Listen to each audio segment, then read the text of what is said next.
Eccentricity literally means being off-center. It can occur if the coupling is not bored in its physical center,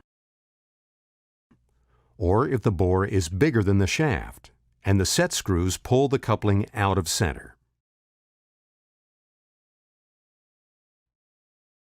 When measuring runout, the dial indicator is mounted to a fixed point in space.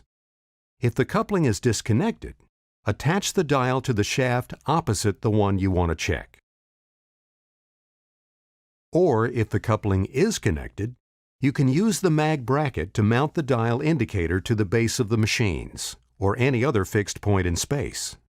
We recommend that you first check for runout at the hub, or rim, of the coupling, because there you will pick up both eccentricity and bent shaft. Some people will also measure runout in the axial direction, which, in addition, would tell you if the coupling bore is skewed. Before taking the readings, make sure the dial is mounted perpendicular to the shaft. Set the plunger to half its travel range to assure both negative and positive capacity. Once the dial is affixed, rotate the shafts. Make sure you rotate in only one direction. Find the greatest distance from zero in either positive or negative direction. Stop rotating the shafts and reset the dial to 0. Now, continue rotating the shafts and watch the dial for the maximum amount of change, which equals the total amount of runout.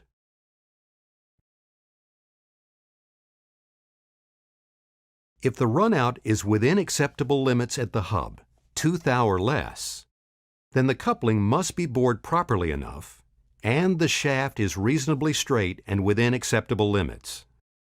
In this case, the dial is indicating excessive runout of 22 thou. When excessive runout is observed, we next need to determine if it is being caused by a bent shaft or by an eccentric coupling, or both. We achieve this by repeating the same measurement process at the shaft. You'll want to take the measurement as close to the coupling as possible.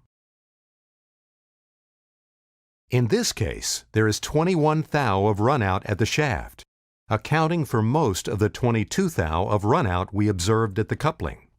Therefore, the bent shaft is the problem. If our measurement at the shaft had been close to 0, the problem would have been eccentricity of the coupling. Of course, we could observe a situation where both conditions occur, a bent shaft and an eccentric coupling. If excessive runout is present, it should be corrected before attempting precision shaft alignment.